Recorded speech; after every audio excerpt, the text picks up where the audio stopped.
woman who is in her center and wants to speak a truth about her experience through the form of music. That is woman's music.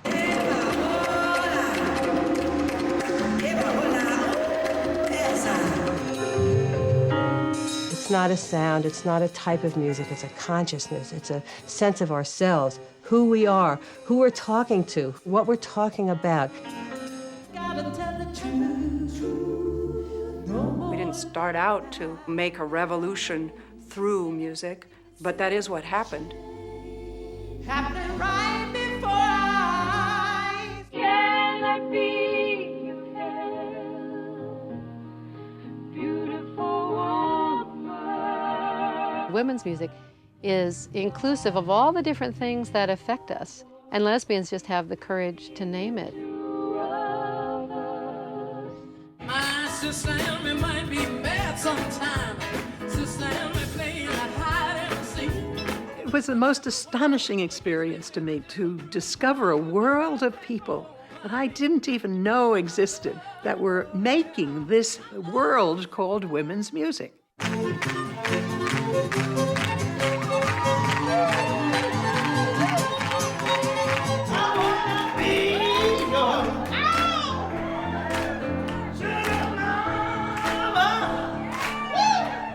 People now have trouble defining what women's music is because it's been changing so rapidly.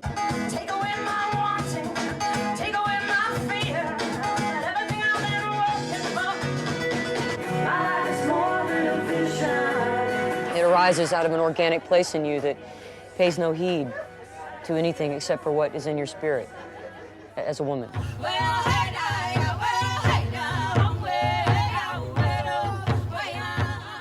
We know that every single human being came through the womb of a woman. And therefore, every single human being had their first experience with rhythm through the heart of a woman, and have been comforted by that rhythm, the consistency, the pulsation of that rhythm, that drum, that throb, through the woman's heart, not the man's heart.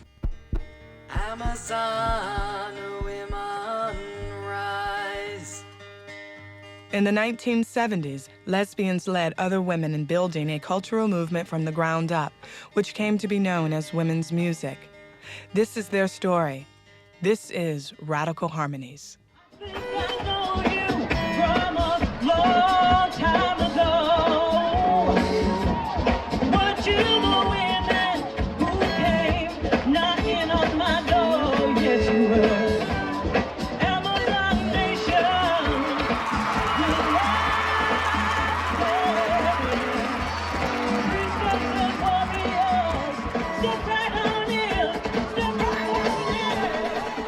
Women's music evolved out of an era of fervent social protest, drawing many of its pioneers from the labor, civil rights, and peace movements. So much for the electronic brains that run the world of banks and aeroplanes. And if one little mouse can set them all around, why not you and I?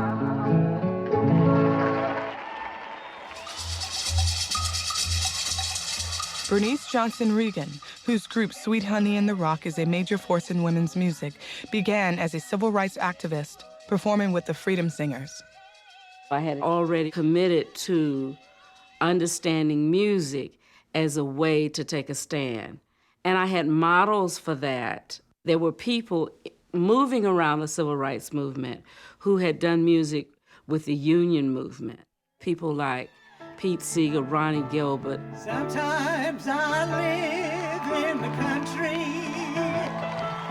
Sometimes I live in town. Ronnie Gilbert is an amazing icon. She was quite young when she went into the Weavers, and they were a tremendously successful group in the 50s, and they were blacklisted. The fabric of her experience had to do with that blacklist and the speaking out when you could lose everything for it. You could go to jail for your politics. Ronnie would bring this spirit with her when she joined women's music decades later.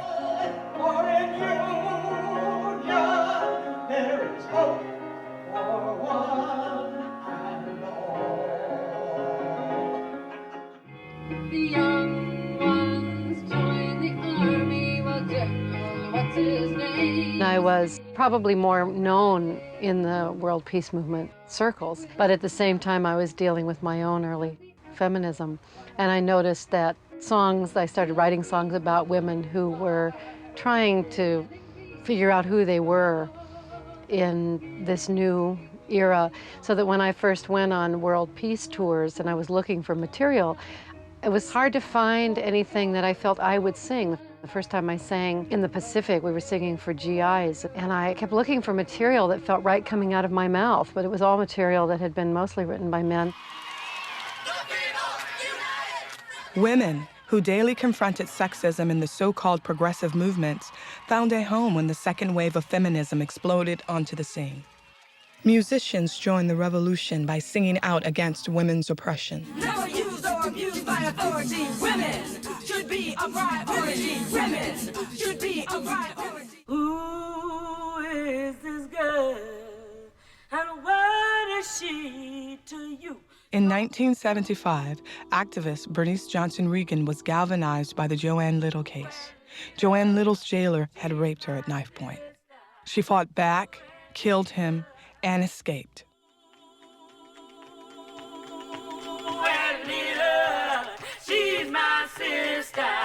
Joanne Little, she's our mama.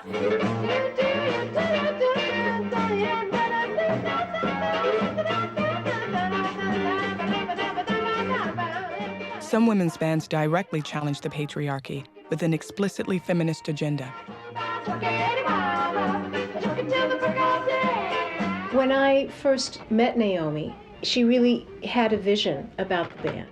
She was just so pissed off when she listened to Mick Jagger, Backstreet Girl, Under My Thumb. She wanted to get the word out to, I remember she kept saying this over and over again, to every 14-year-old girl in the United States. The way to do that is through rock music. And she found women who wanted to learn how to play rock and roll so that this could happen.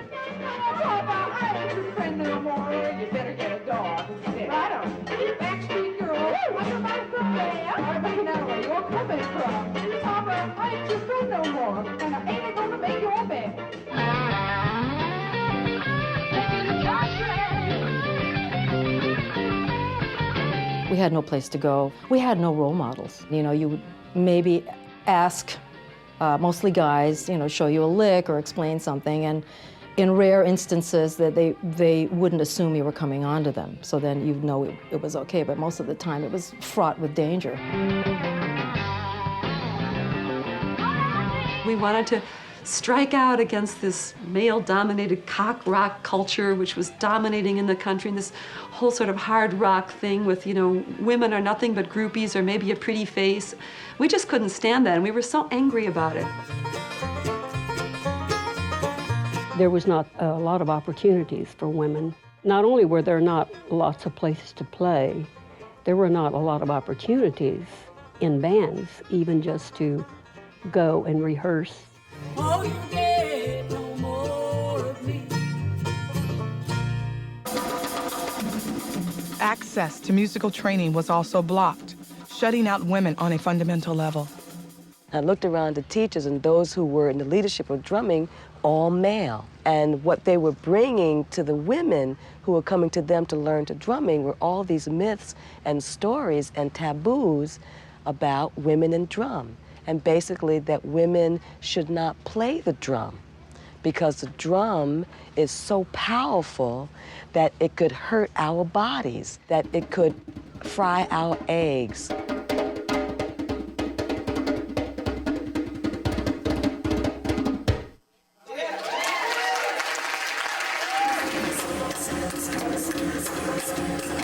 The industry made it really difficult because it really was not creating opportunities in any regard for women. No matter how progressive, you know, during the Vietnam era, how progressive the music was supposed to be, sexism reigned supreme.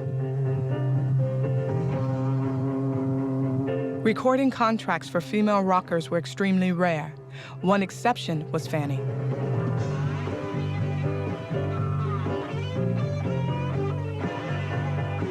There were a few other bands, but Fanny pretty much was the one that got recognized through Warner Brothers. We were a self-generated and self-sustaining band, and we gained a lot of notoriety and a lot of fans, both in the United States and in Europe.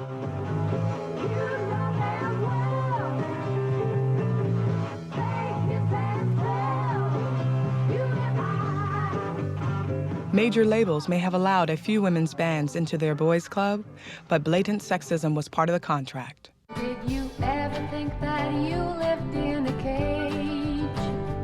Did you ever... I can recall during Ariel going into their offices and having them say, "Oh, we already have an all-women band."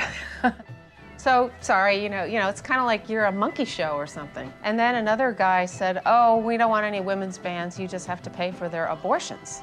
He said this to us. Have you heard, there's a migration happening, going where the thinking is free. For all of its insights into sexism, the early women's movement was as reluctant to confront homophobia as society at large. Women would try to put on a show and no venue would rent to them because it was going to be a lesbian audience.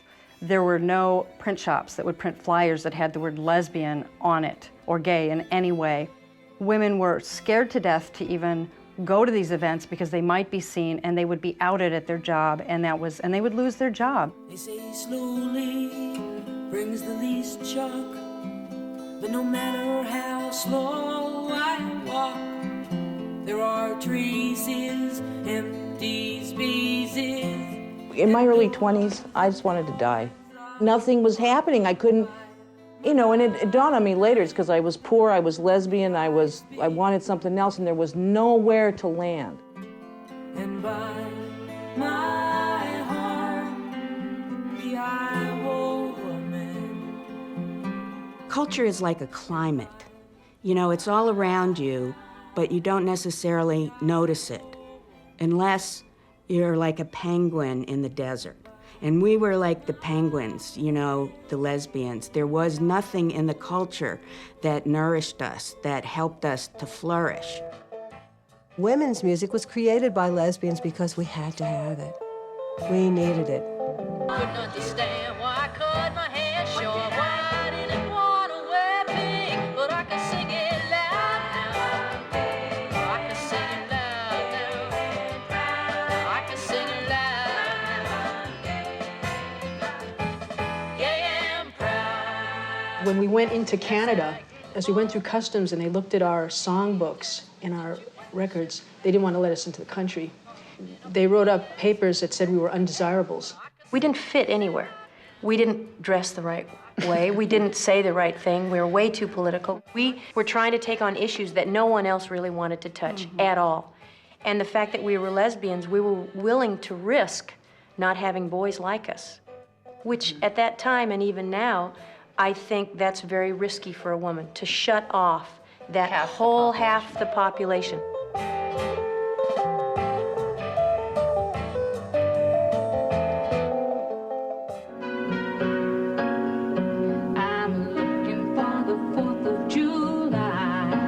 Meg was performing in nightclubs in Washington. A lot of lesbians would go to see her, and she kept getting fired. And they would tell her that she was attracting the wrong clientele.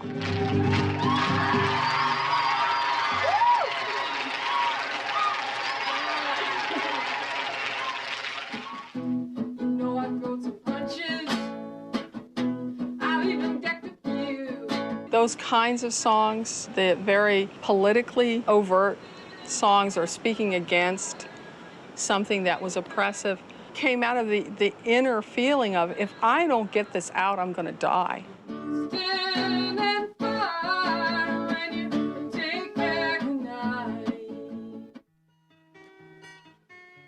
This woman started hanging around, and she sang me a song at some kind of campus, and it was Angry Athos. I hate not be unable to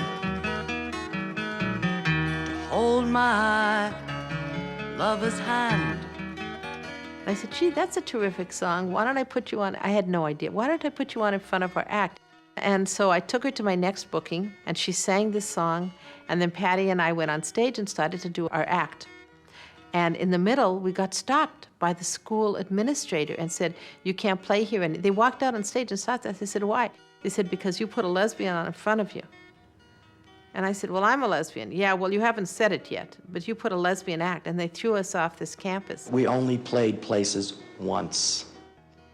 When they brought me out, it was a sure death knell for them. I hate to tell lies. Live in the shadow of fear. So I said, you know, Maxine, if this song is so upsetting, let's go into a studio and record this song. And so we went in, and Harrison and Tyler produced it. We scraped our last money together, and we produced a single of Angry Athos, and we didn't know at the time that that was historical. No longer afraid of being a lesbian. Lesbians were thrilled with our music. Nobody had ever heard anything like this before. Woman in your life will do what you must do. And so, when are you going to make a record? When are you going to make a record? And I got pledges for $3,300. We found Marilyn Reese, who never recorded music. She recorded the spoken word, had a key to a 4-track studio, and we went in there with a gang of women, recorded Lavender Jane. It was a magic moment. I discovered women's music at a consciousness-raising group that we all went to in the 70s. And someone put on a Lavender Jane Loves Women album. And I was just blown away. I could not believe that this woman used the word lesbian so many times in one song. She's got ILP, good potential, suffering from PLT, pre-lesbian tension. Don't laugh. It's a terrible thing to watch. I mean, what is more pitiful than two straight women in love with each other? Nothing. Nothing. I know. I've been there. Sweet woman, whoa, sweet sister. Something new, oh, something good has happened to you. It's like, go girl. We were wild women. Boy, and we were very happy. We were happy. We were excited. Golly, that was the beginning of, it was kind of like the beginning of a new birth. I'd never played with women before. And I had dreamed of that, but it was kind of remote. Would this ever really happen? And I found myself doing it. It was really quite a freeing experience. Oh, sweet darling, don't look away. Well, I didn't know it was women's music. I just was writing my heart out. I began writing music when I was 15 years old, and the first song that I wrote was a song to my lover, Susan, and it was called Song to Susan. So you just go to any gym class, be sure to see one girl who sticks to teacher like a leaf sticks to a tree. If Miss Berger could see me now. The first concert I ever went to was a Meg Christian concert in Houston, Texas. That moment did change my life. Because I think it was the first time I'd been in a big enough group, and it was only 100 or something, where I felt that sense of, I'm okay, and there are other people like me that are okay too, and we can all be okay together. She was a big, tough woman, the first to come along, that showed me being female meant just too could be strong. I was lovers with Meg Christian. And Meg was performing in nightclubs in Washington.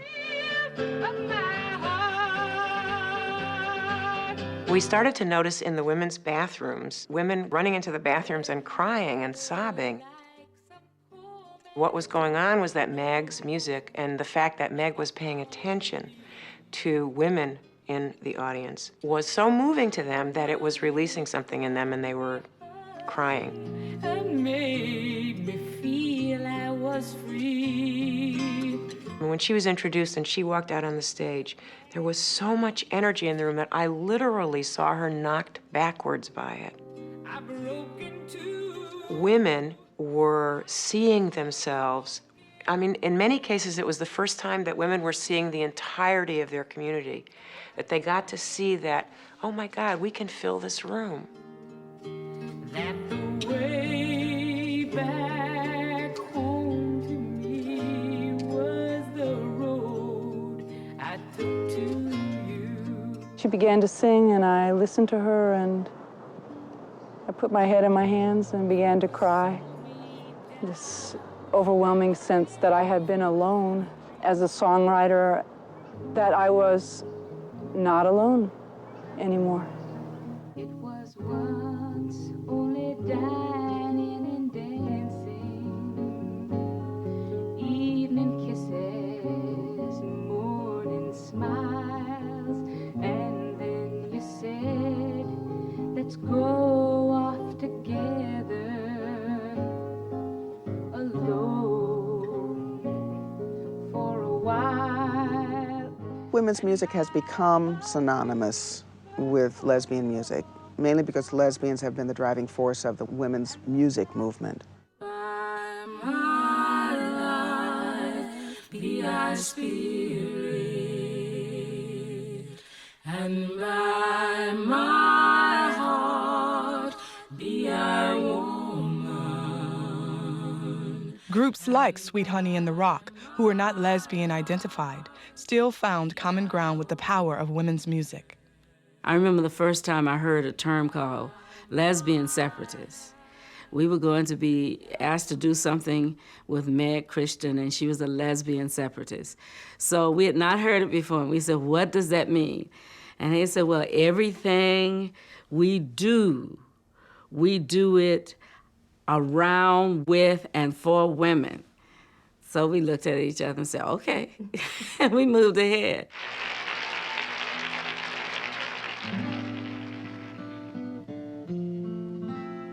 When Chris came to town, she was an unknown singer-songwriter. When she came to DC, all of a sudden, there was this enormous audience. There were 400 women who came to her show. And she went out on stage, and there was immediate applause. And she started to play her first tune, which was Joanna. Down off the ceiling, Joanna. As she began to play, the audience went crazy. They started to applaud and scream, and she was so startled by it that she forgot the words to the song. And as she was sort of fumbling for the words, out of the audience came this voice, and it was Meg Christian singing the words of Joanna to her. And that's literally how they met. Joanna, let's sit and talk for a while. Meg Christian had an idea that if women did something, got together and did anything, something would change. We didn't know what. This was, way back then. But she faithfully went around to every woman artist who came, Bonnie Raitt, and she came to me after her show, asked me what I thought, she and Ginny Burson, of women's music. And I said, what are you talking about? What do you mean by that? I said, do you mean women singing music? She goes, yes, but I think more. We were making jokes about women's tap dance companies and women's this is and women's that, and Chris said, you ought to start a women's record company. And it was a revelation to me. It was, a light bulb went off over my head. They did the next day. They started Olivia Records.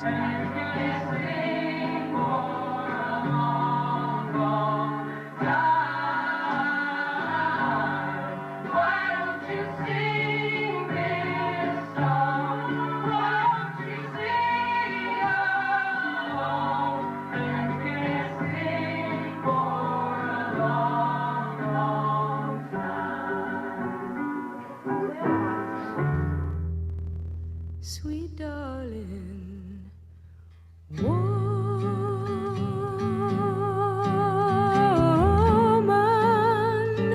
now that the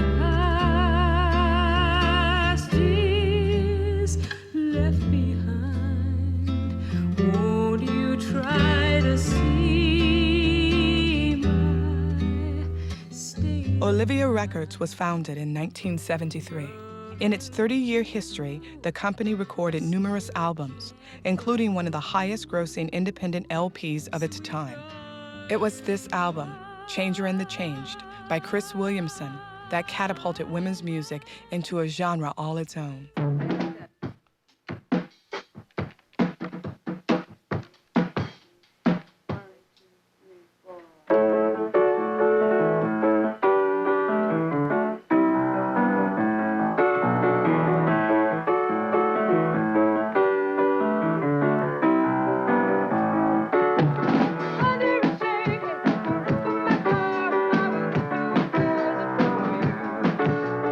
You would have this enormous connection, an emotional connection of the music, which hits you in the gut first. It was so powerful that you could literally feel in the concerts consciousness, just light bulbs going on. Come to your life like a warrior, nothing will bore you. You can be happy, let in the light, it will heal you, and you can feel you, and sing out a song of the soul, and we'll sing the song, won't you sing along? In 1975, a concert tour called Women on Wheels brought thousands of women together to hear and sing along with Margie Adam, Meg Christian, Chris Williamson, and Holly Near. Women's music even broke into television with a special called Come Out Singing.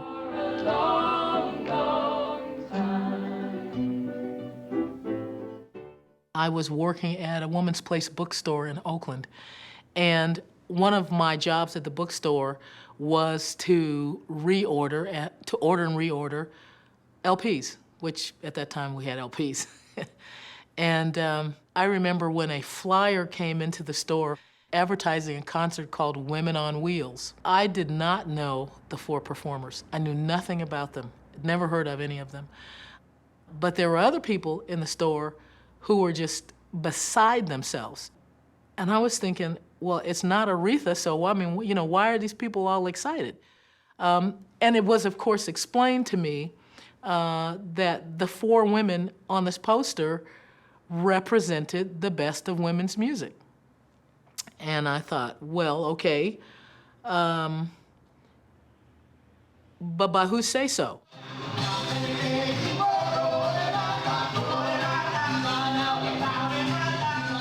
The structure that was being built at that time was being forged primarily by white women. There wasn't readily a lot of room for women coming from a really different cultural place. Us coming into that scene was not always a smooth situation because there were real cultural differences.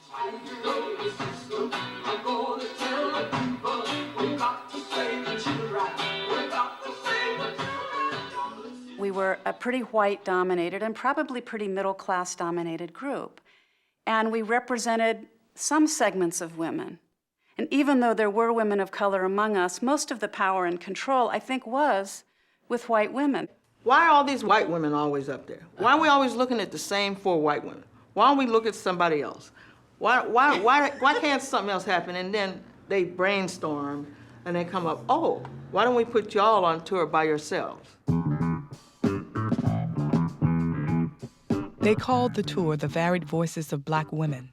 Olivia produced it and wrote work. A company formed by Holly Near and Amy Horowitz did the bookings. They put us up there and they got Pat Parker, who told the pain and the glory and the truth and the emotion of the history of our people, our feelings. It was really a beautiful kind of thing.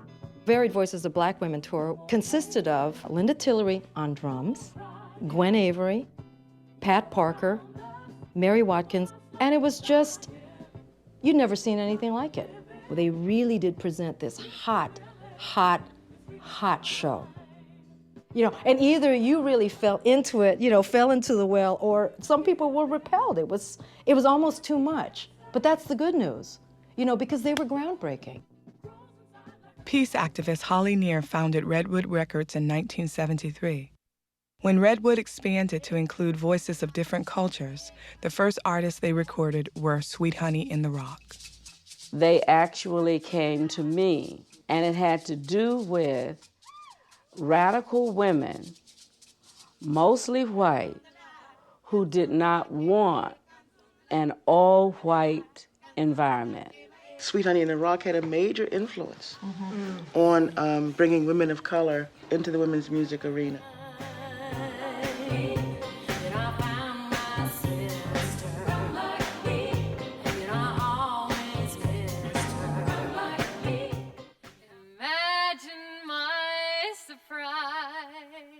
Redwood also reintroduced Ronnie Gilbert.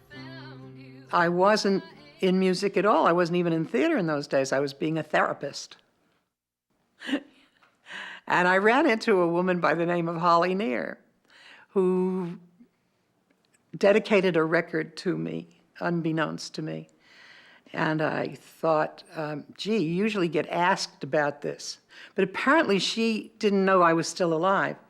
So that's how far from music I was, very long way. And I put this record on. The songs went straight to my heart, the subject matter. And I thought, my gosh, I've been away a long time. And the junta knows where they are, hiding her, she's dying. Hay una mujer desaparecida. We shall go forth from this place, proud of the things we've done. Another women's recording company with a political agenda was Pleiades Records, founded by Margie Adam and producer Barbara Price in 1976. When Margie and I started to work together, we really decided that we wanted to do more than just the lesbian community with the music. That was totally where our heart was. It was important. But we also wanted to take it to women who were active in the women's movement but didn't really understand how women's music connected. That led us to doing a national tour for the National Women's Political Caucus to raise money for women candidates. And one of the things that was really important about the National Women's Political Caucus tour that we did in 1980 is that we went into the Athenaeum in Chicago. We went into very large overground venues. We took lights and sound in, done by women who were professionals. We demonstrated that women could create high-quality productions, even as we were raising funds and consciousness around the fact that women were running for office. From the heart of the country to the bright city streets, there's a rhythm to the living, and it always repeats with a whole lot of soul and a measure of pride. We are ordinary people simply living our lives. The sun comes up, you start another morning. When the sun goes down, it's the end of the day. We don't have much, but it doesn't really matter. If you get it, the government just takes it away. We wanted to do everything. We learned how to do everything. We learned how to be a complete alternative because we had to, because that's where the power and the control was. If we just made the music or the poems or the pictures, they would be distorted in their context, or they would be censored, or they wouldn't get to the people who needed them. So we had to create all of it. Sometimes you lose, most times you choose to laugh a lot and learn to call in a draw when we're struggling in the backfield every day, heroes and heroines. We created our own world. We didn't just have performers. We had to have somebody do the lights for the performer. We had to have somebody who did the sound for the performer. The people that learned how to do those, starting from their home stereo and then going out and taking whatever little money they had from their job and buying their first sound system. And then there had to be somebody to book you, and there had to be somebody to manage you, and there had to be somebody to promote your tour. And then you had to make a record, and then you had to get it distributed.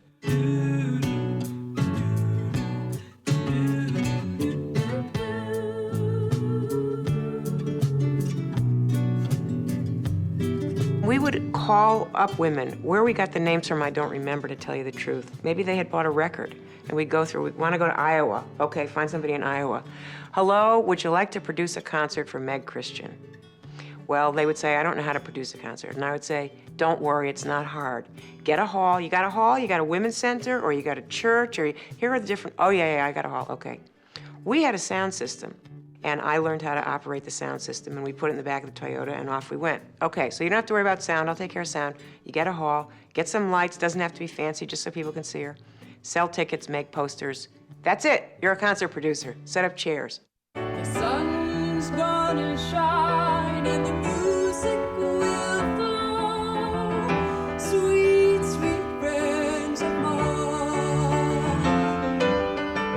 The first concert I produced, I thought it was important to have a woman engineer. And it didn't actually occur to me that there were almost no women engineers. So I got on the phone and I started calling, sound companies and said, I'd like to arrange for a woman engineer. And they laughed at me, of course. That's when we began to realize that we were developing a whole industry.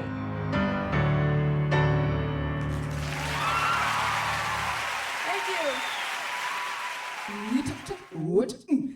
I need your sweet inspiration.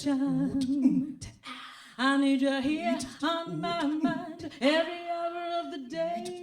Hey, hey.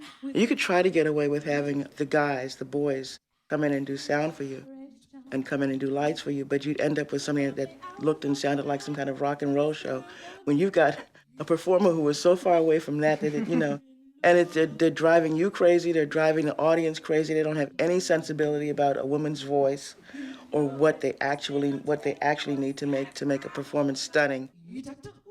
And they've essentially ruined your program.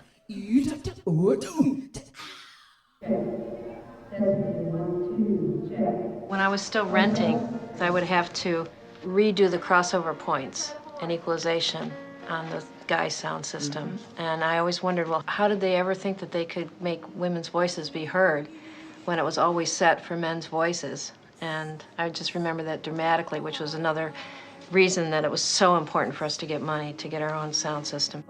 In 1975, Boden Sandstrom, Cassie Culver, and Lee Garlington founded one of the first women-owned audio engineering companies in the country. The trucks kept getting bigger, the speakers kept getting bigger, the sound boards kept getting bigger. Then there was the necessity to reinforce that music to get it out to bigger and bigger audiences. I mean, we're talking the Washington Monument, as I recall. Huge audiences. From their humble beginnings with living room lights and bullhorns came some of the best in the business. Women's sound and lighting technicians are sought after by movie studios, theaters, and massive concert halls. There's political power to the personal key, or the fear you are. I was 33 1/3 years old when we made that first album, and all of a sudden we had 1,000 albums. Now what? It never occurred to me we'd have to get them distributed.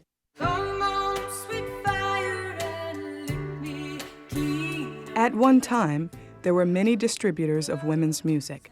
Two of the most prominent were Goldenrod and Lady Slipper. Goldenrod got started in May of 1975, and we started with distributing I Know You Know. I was living with a woman at the time who mail-ordered I Know You Know through a catalog. We put it on the turntable to sit down to listen to it. We could not sit down. We kept standing up, getting the album out, looking at the picture, going, who are these women? What are they? What is this album?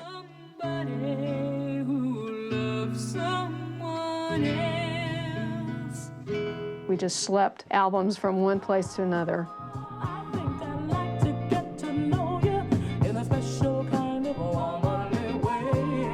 And we would just set up and play them for them, and they would just buy them. They absolutely were so excited to have access and to have information and to see that there were lesbian musicians singing about things that had something to do with their lives.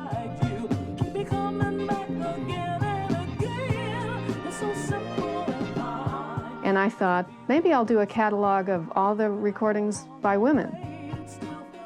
Decades later, Goldenrod and Lady Slipper are still in business. Women's music, to me, came in the form of young women at colleges in the early 90s. But I knew it as a subculture, and it was the first to support me, and was very, very important in my development. Like all of my first record distribution was through Lady Slipper and Goldenrod. Women's bookstores, radio programming, and Hotwire, a quarterly magazine, also promoted women's music. And documenting it all for posterity were photographers and graphic designers.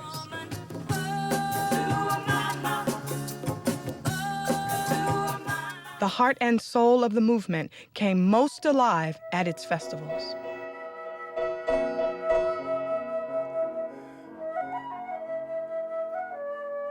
The festivals have really been the basis of it all.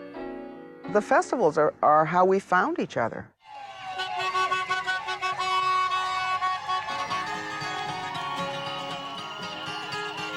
It's a long way from the Delta to the North Georgia hills, and a tote sack full of ginseng home for no travel.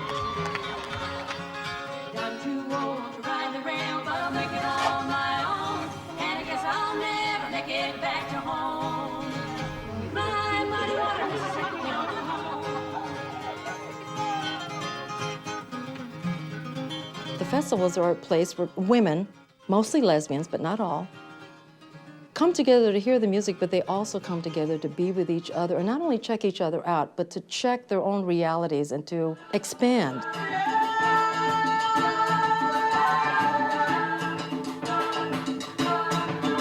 We tend to think of the locus of lesbian feminist activism as either East Coast or West Coast, but really it's the Midwest that contributed the longest-running, biggest festivals. And so the really first big festival is national. I am asking everything you have to give. It all started in Champaign-Urbana, when Kristen Limbs, indignant about the lack of women performers at the local folk festival, fought back. I went in there to them and said, how could you have a folk festival that is all male? This is inconceivable to us. And they said there just weren't any women good enough. And I am so glad that was said to me, because that got my dander ruffed. My sister and I were so outraged. We said, what do you mean no women good enough? We put an ad in the paper and said, no women good enough? Come and audition at our Women's Folk Festival. We programmed it for the same night as the all-male folk festival. And we had an overflow crowd. From what I hear, theirs was very woebegone. Inspired by the success of her Women Folks Festival, Kristen Limbs founded the first National Women's Music Festival in 1974. Wrote the song, and so we'll celebrate 20 years of the festival and of Misty Mountain.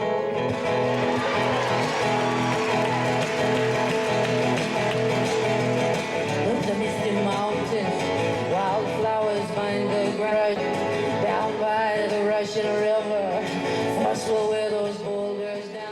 The greatest tribute to Kristen is that this festival is celebrating 20 years. And we owe it to someone who said, I'm mad as hell and I ain't gonna take it no more. Screw those boys. We're gonna do it our way. We got too much talent to keep down.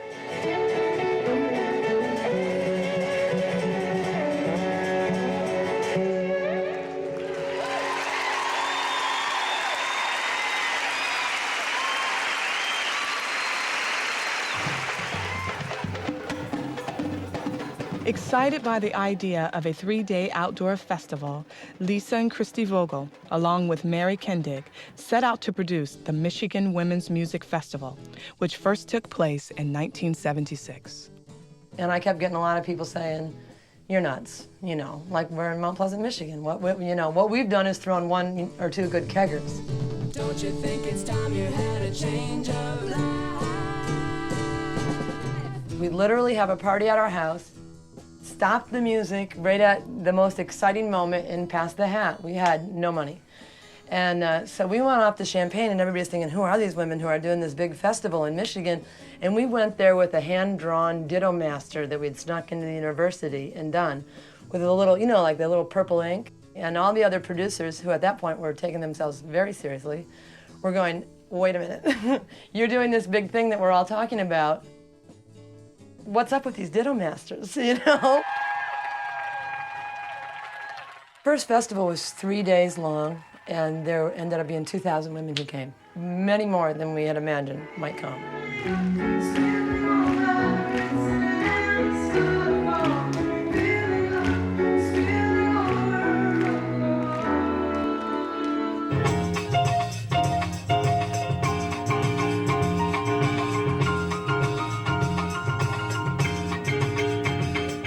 The first time I went to Michigan, it was my first exposure to being surrounded by such great all-women performers, you know. I had never seen that before. And being a little Latina from, you know, from San Francisco, and I was like with my red lipstick and my high heel shoes in the middle of the woods, and I just went, wow, this is amazing, all these women.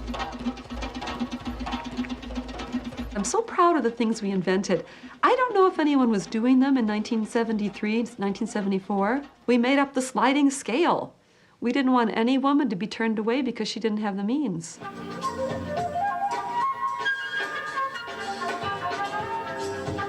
We didn't want to exclude any woman. So those women who had been marginalized, deaf, differently abled, in wheelchairs, suddenly it became an issue. What do we need to do to change our practice so that all women can experience our culture?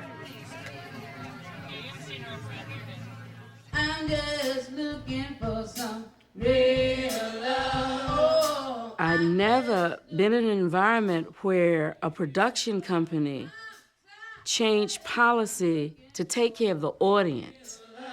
Oh, real love, real love, real love. Can't you see me? I think that was a true gift because those concerts were being interpreted for deaf women.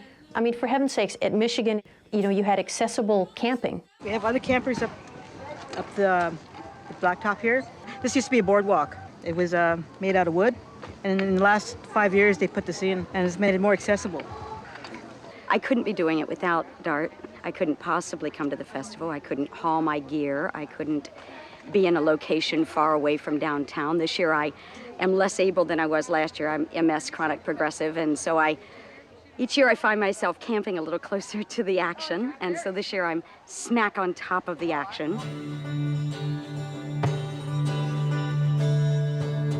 Open up your heart and let us in.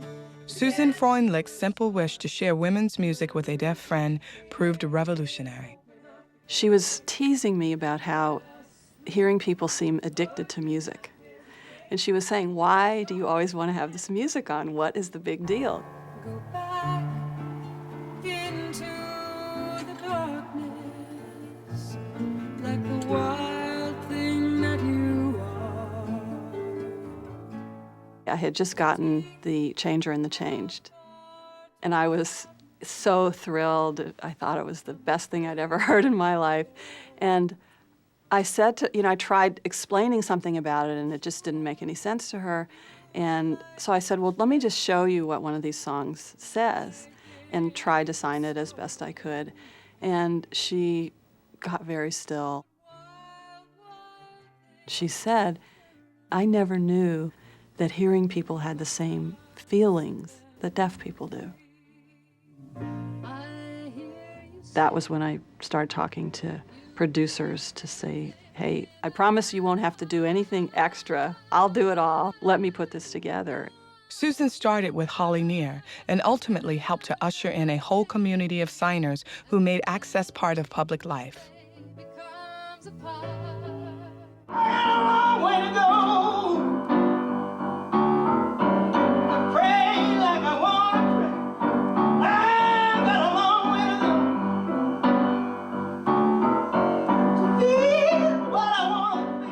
Every time you see a public official speaking, locally or nationally, they've got an NASL interpreter by their side. That is something that did not exist before the women's music industry.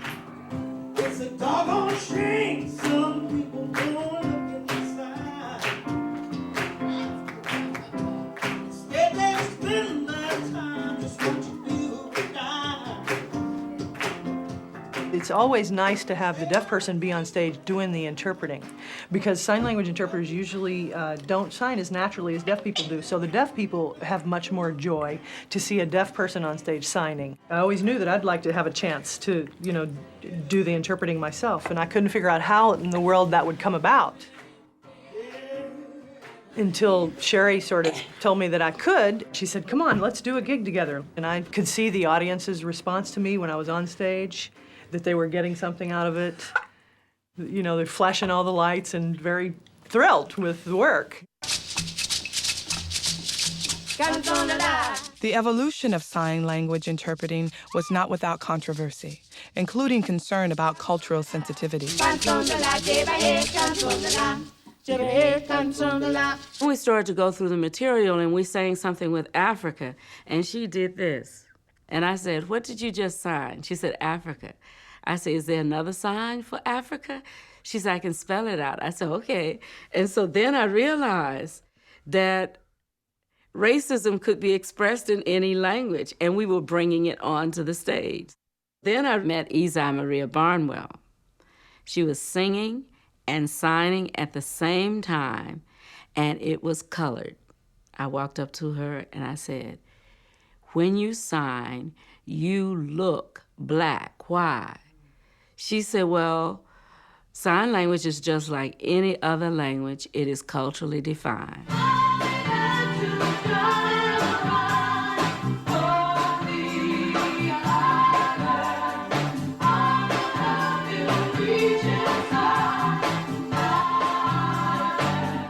As women's music made strides toward providing access for all women, it was also expanding to include different musical and entertainment genres.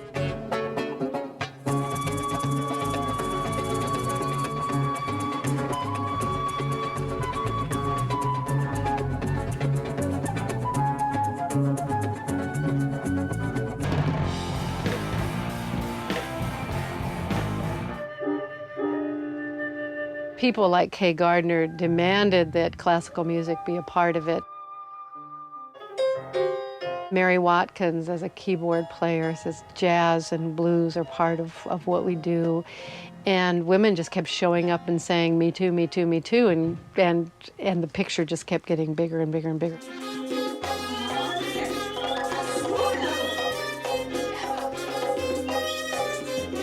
It's like candy, sugar in your ear. The way you talk to me makes me feel queer.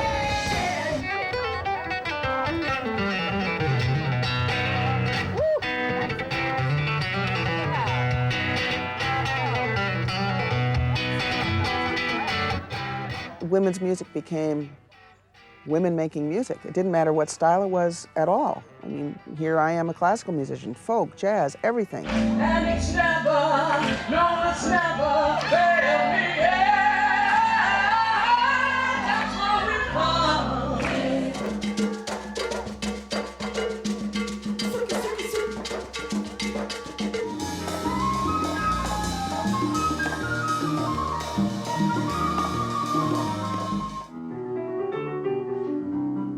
Part of the evolution and the empowerment that took place had to do with the claiming of this space for music without lyrics.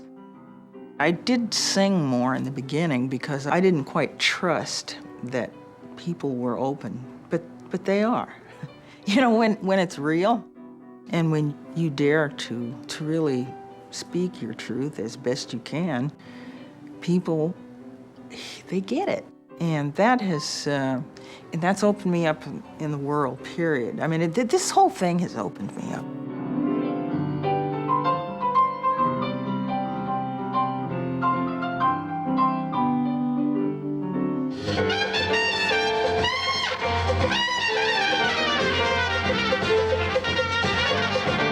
She's so tired and lonely. Where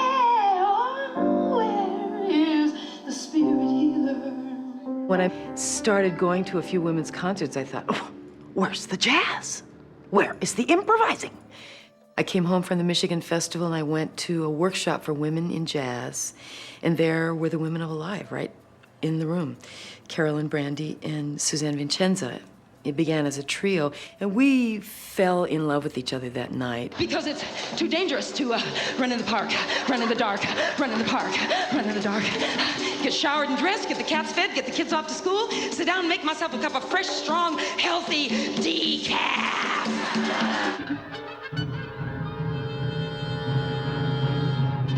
The Women's Phil was the brainchild of Elizabeth Min, who was our first music director. She was studying conducting. I had a professor who was a woman who was a very outspoken feminist. I asked her at one point, hey, where are the women composers?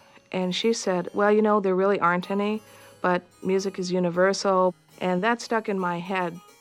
She found works by women composers. And I think that was really one of the main impetus of the orchestra.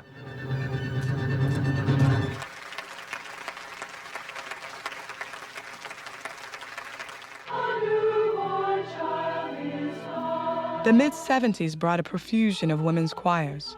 Among the first were Sue Fink's LA Community Women and Kathy Roma's Anacrusis Choir in the Midwest. They created mission statements or philosophies, and many of these included in the goal to commission works by women composers. And these collaborations were incredible because what it gave choirs and conductors the opportunity to do was to choose texts that really spoke to the lives and the experiences of women. Ready. Music that came forward through the mouth of a Ronnie Gilbert or a Holly Near is now going to be sung by young people and college-age people across the country. The women's music cultural movement grew to include dance, comedy, and other forms of theater. Chrissy Kiefer founded the Wallflower Order, which toured on the same circuit with women's music. I think that our national impact was so enormous that the festivals kind of had to figure out a way to start opening up to different art forms. Well, it's not just women's music, it's women's culture, dance, and comedy for sure, because I think now comedy is where our politicizing is coming from. They can just punch you right between the eyes. I mean, even in the area of safe sex, right? A man pulls out a condom, it's obvious what body part it's for. We're stuck with something for your teeth. What the heck is a dental dam? Every civil rights movement does boil down to bathrooms at some point. It's true. There weren't any women in the Senate because there weren't any bathrooms for them. They build the bathrooms and they will come. That's the thing.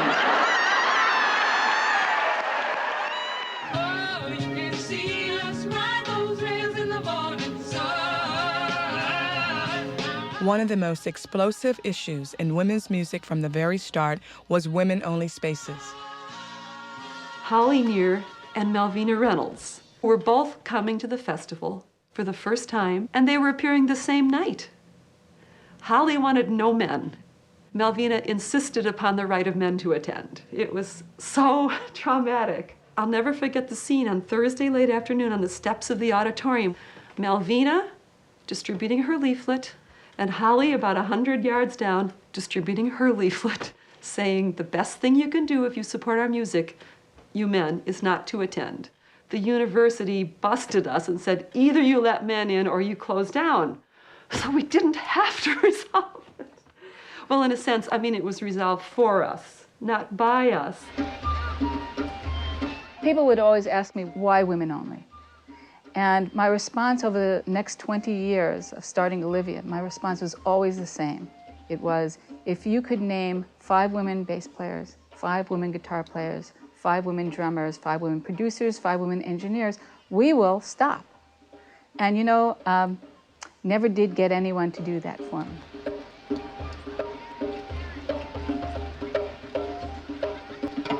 We are on our sacred land.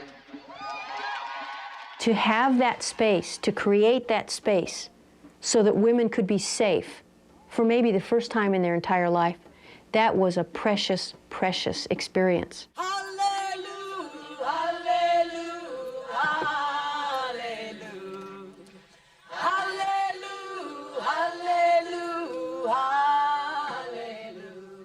We drag people here because of the safety. You know, people who've experienced a hard time or been attacked, we say, come here, and it's a healing place. I was able to bring my mother to Michigan 3 times, which was just a totally wonderful experience for both of us. I didn't tell her the women mostly didn't wear clothes until after she bought her non-refundable ticket. And I didn't tell her that the showers were outside until she was on the land in the van coming from the airport. And, but we had been on the land like maybe 2 days, and we were walking down the path, and she turned to me and she looked at me and she said, I now know what freedom is. She said, I never knew this before. Women passing through the world, sharing tears and struggle with the strength of miles behind. You know, it's very, very complicated to make a safe space for everybody. And we tried, and we succeeded to some extent, and we failed to some other extent. Family of woman, we've begun. I found myself in a situation where everywhere I was going, the fact that I was coming and asking for women only, and then at some point lesbian only concerts, was divisive in every community I was going to. Armies made of lovers cannot fail. We created a closed and separatist environment. And in that closed and separatist environment, we learned and we became strong. And then we broke that like an egg and went out into the world and did what it was that we wanted to do.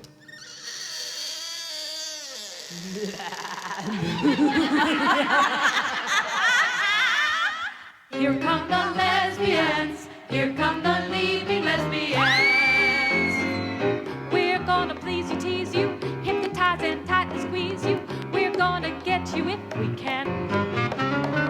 In 1977, Anita Bryant was the spokesperson for Florida Orange Juice, and she came out with a very strong anti-homosexual stand. Don't pray for me, you proper lady. Pray for the... We did a collection dedicated to her called Lesbian Concentrate, which showed an orange juice can that said Lesbian Concentrate, and they were a collection of lesbian songs. It was really the first time Olivia used the word lesbian on an album cover or in the music itself. Producer Linda Tillery recalls recording one of the most popular songs on the album. We were assembled in the living room, and we ran the tune 1 or 2 times, and then we hit it. And I remember thinking, this is the bomb, okay? When it was released, every woman I knew was singing Sugar Mama. I wanna be your sugar mama. Be a sugar mama, be a sugar mama every day. Ba, ba, ba. Lesbian Concentrate was just one of the 15 albums produced by Grammy-nominated producer Linda Tillery. I was allowed to produce some records because I was a woman, as opposed to not being allowed to produce records because I was a woman. I can't tell you how meaningful it was for me when the group Bibi Kirosh came to me and said, we'd like you to produce our first record.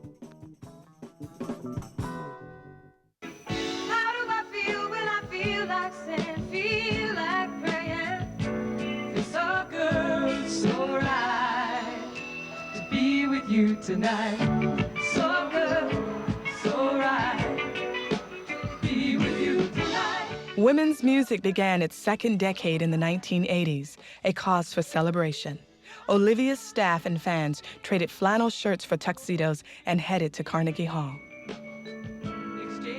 2,000 women joined Meg, Chris, and other artists to commemorate Olivia's 10th anniversary. How do I feel when I feel like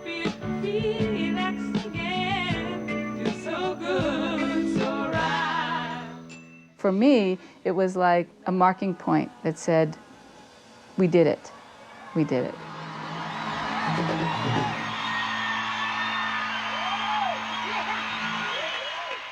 The 1980s were also a time when festivals expanded into uncharted territories.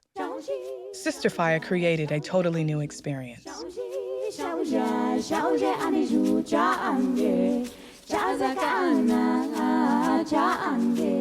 We wanted it urban. We wanted it to be family-oriented. We wanted lots of kids there. We wanted it, of course, multiracial, multicultural, multi-genre, and accessible. An inclusive festival in urban D.C. was one thing, but taking women's music festivals to the rural South was quite another. I was traveling around with some friends from the South who'd all moved away soon as we could get out, fleeing Confederate closets of pain. I started the Southern Women's Music and Comedy Festival in a place called White County, Georgia. Only we called it White, you better believe it, County, Georgia. And the first year we went down there, I went to with these big dykes around me, and I went to the sheriff's office, and I was wearing a fatigued military uniform, and I kicked in the door, and I said, look, my name's Robin Todd. I'm an actor. I was trying to be tough, and I want you to, I know the Ku Klux Klan is here in White County and very organized, and if anybody tries, and I know that you know that there are going to be 2,000 lesbians here this week, if anybody tries to get on our land, we're armed, and there's no way, there's nothing I can do to control these women. And nobody bothered us. All the camp could hold was 2,000, and 2,000 showed up. When they came to this, they were so scared. And we didn't know whether we wanted to get out of the car or not. We really weren't sure. But we stayed anyway. Well, they had our car blocked in. Well, that's true. If I could have gotten out, I would have went home. It was real scary. I was real scared. These people, these women everywhere, they just looked different, and they didn't look godly, you know. It was awful, and it was another one of those times that, being raised First United Jesus Name Pentecostal, I have spent most of my life praying, and at that festival, I prayed. Some folks are built like this, some folks are built like that. The way I'm built now, don't you call me fat, because I'm built for comfort, I ain't built for speed. And the transformation of the first day of them coming in being so frightened, and just the energy of hearing this affirmative women's music, feeding them back the politics that it's okay, that we're proud, that we're dykes, that we're out, that we're loud. At the end of that festival, I stood in line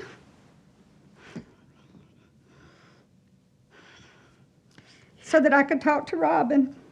And I said to her, sister, you have changed my life forever. These two women grabbed me and they started to sob and to weep about how they finally were out of their isolation, how this had changed them. They never thought anything like this existed. And they couldn't talk to me because they were crying so hard. And so I took both of them in my arms, and they were just weeping and weeping. You know, when I went to Robin's first festival, the reason I cry so is I was real close to suicide, real close. I already had a plan. And I walked transformed. I mean, it was better than baptism. You know, I walked out of that festival a new woman, a woman with purpose. I needed to do something. This could help people.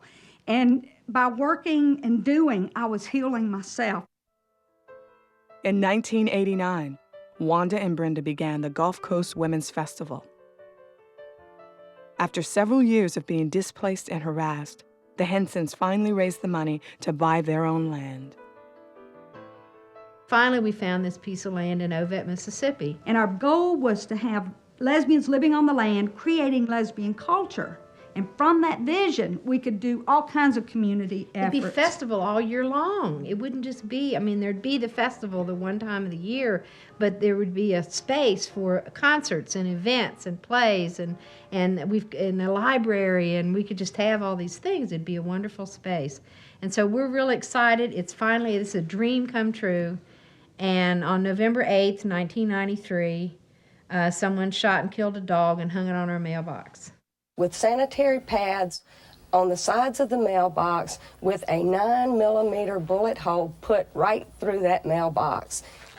The intimidation that has been right up in our face that lets us know that there is a real possibility that they will kill us before this is over. The National Gay and Lesbian Task Force jumped on this immediately. There's this wonderful woman named Robin Kane. She got it out there to everyone that something was happening. And she saved our lives, literally. Yeah, she did, because if we had been a few lesbians on that land and nobody knew about us, they would have killed us in a heartbeat. There were 55 women at that festival, and I had T-shirts made that said "The Few, the Proud, and the Brave" for that festival. It's amazing that they keep coming back every year. Today, women continue to seek out this and other festivals around the country, drawn by a magic they find nowhere else. They come for the community. The concerts are the celebration of the community. But the community is something where we get to experiment with a value system that is almost the antithesis of how the value system works, like in the real world.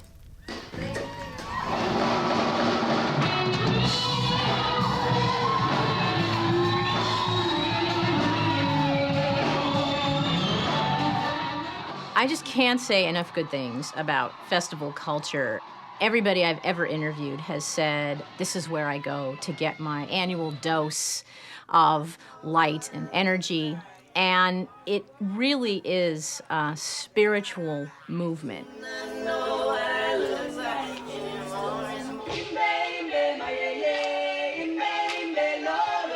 7 days of women, women's voices, women's village, women peace, women from everywhere, women who think everything in the world. Who wouldn't come? Nothing but women. Women who created the music, the art, the fun, the food. Women, all of us together.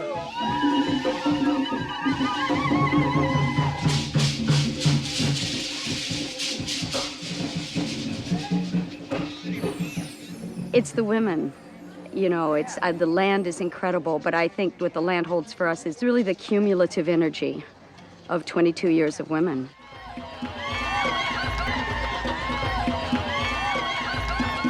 We give ourselves energy. We need that. We need support. We need the strength. We need someone to say, you can do it. And this is what I get. When I come to Michigan and I perform, by time I'm finished and ready to go home, I'm well equipped for the next year. Trust a little in your body, magic power woman. Trust a little in your body, sister. With our power to bleed and our power to burn, to heal the earth.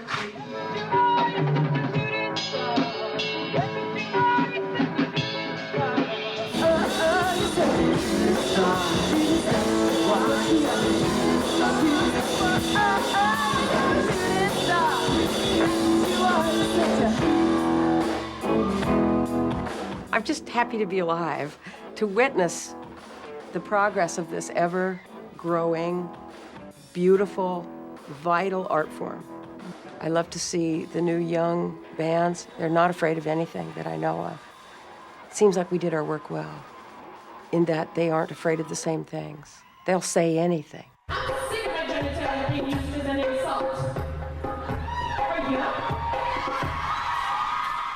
You're just begging me to hold you, yeah, whatever you want.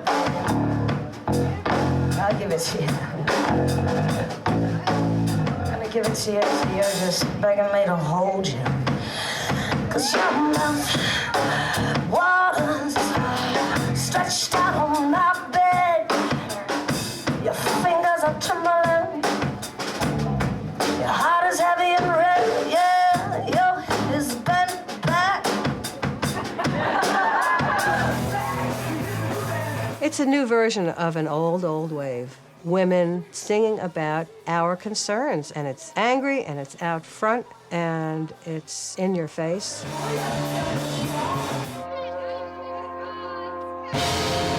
You know, it's not my kind of music, but I sure do love to see them on stage because they're having great fun, and they're also doing very important work.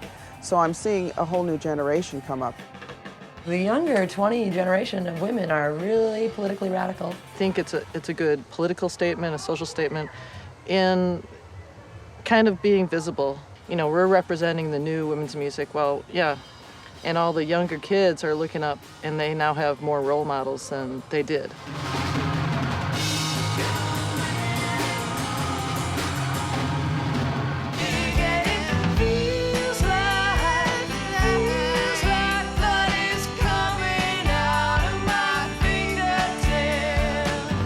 I know that emotional resonance of hanging on every word and identifying with what the artist was trying to say or make me feel. And I understand that because I know firsthand, via the internet, the emails I get from other kids and queer kids, that they're doing the same thing with my music. And that blows me away.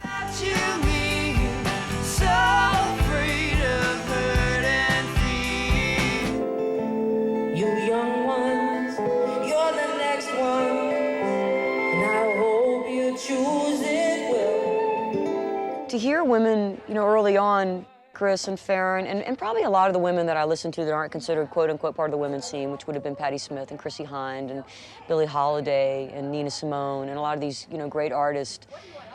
It's just a role model. I mean, it just makes you see it and you go, I can do that.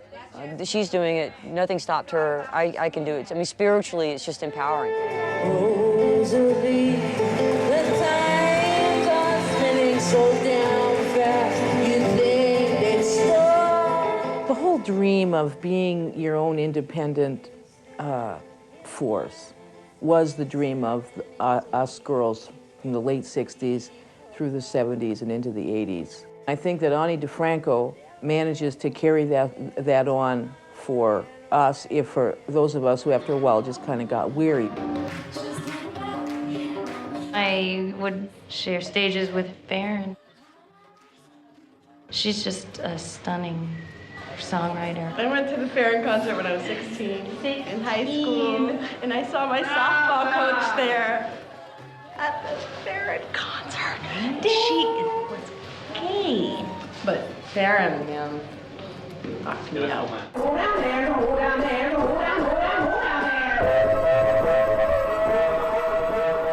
I know that what we're doing to a lot of people is really radical. And so I feel like we're radical women. I strapped on my boots and I walk down the street and I go right into the local DKB drag king bar, that is. Stuff Alex Dopkin was doing back then was radical. When I first met her, I really felt the sense of her seeing me. And the sense, I remember even she might have said something about passing the torch.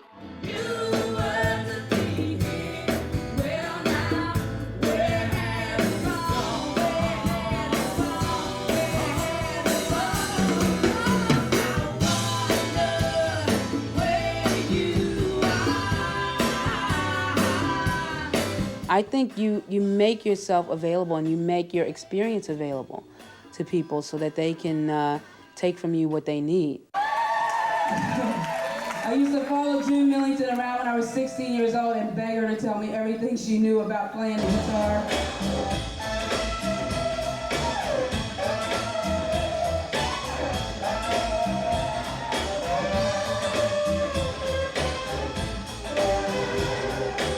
June had this Strat I really wanted, and she let everybody and their mother play that Strat for years. I finally went up to her and I said, hey, I'm your freaking protege, you know? I'm the person who has been studying you since they were 15. I want that guitar. Give me that guitar. I'm not leaving here without that guitar. And I took that guitar from her. Somebody's gonna have to pay. Toshi's first teacher was her mother, Bernice Johnson Regan. Somebody's gonna have to pay.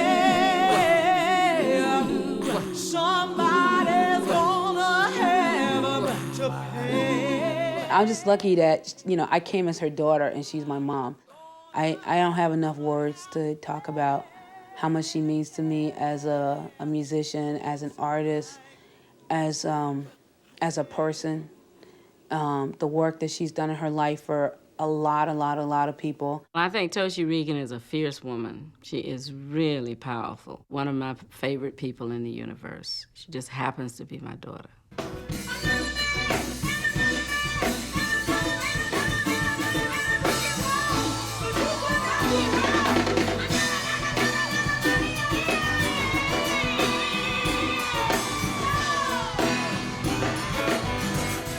We had an impact, we made a difference, or there could not be Melissa Etheridge today. We have to constantly be creating these like subcultures and our own infrastructure in the underground. And there's always been these radical group of women that have done it.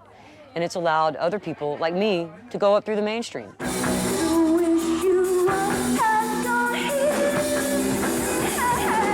If what we want to see as older women is ourselves looking younger, it's not going to happen. But that would mean that time had stood still, and we would ultimately be bored and disappointed by our clones. And I think that it's very exciting what will come next.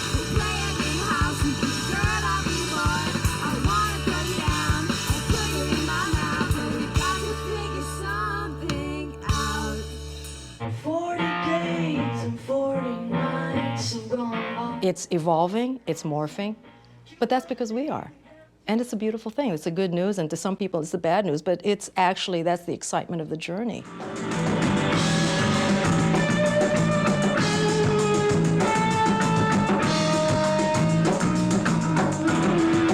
Rock on, girls.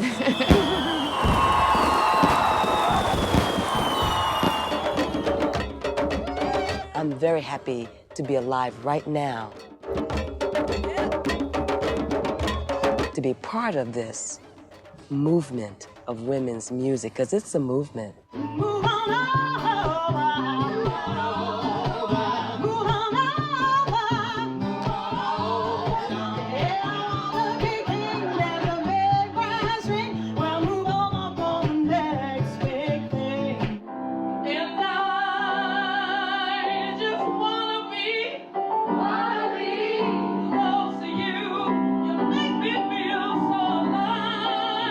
The greatest piece of work to come out of women's music are the women themselves. We were trying to create whole human beings who had a sense of self-esteem and self-empowerment to be the best that we could be. Folks say God made even Adam, and not no Adam and Steve. When we make love, there ain't no doubting. But God made that girl in me, and I'm gonna sing and shout. Made some room for something different to happen. It helped those people who probably would have to have come out anyway, eventually. But it gave them a little something to base themselves on.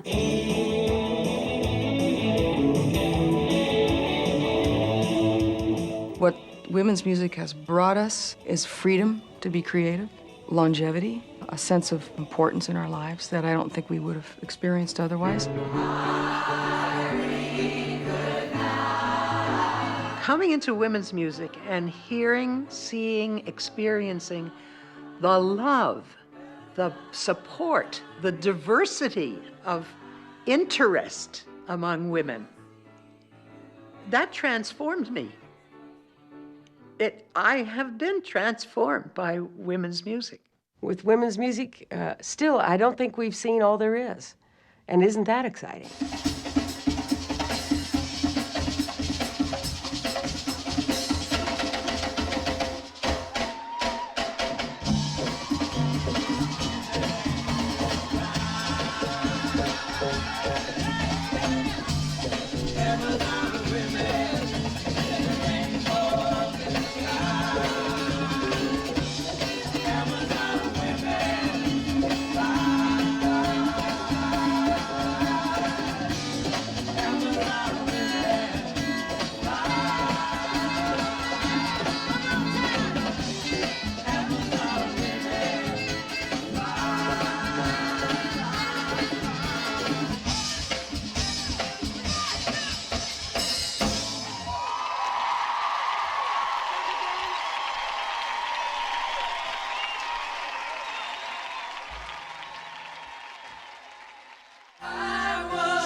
to you.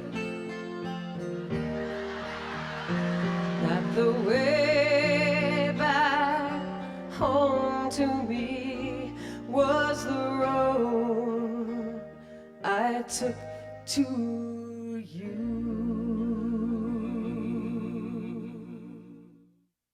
Sweet woman,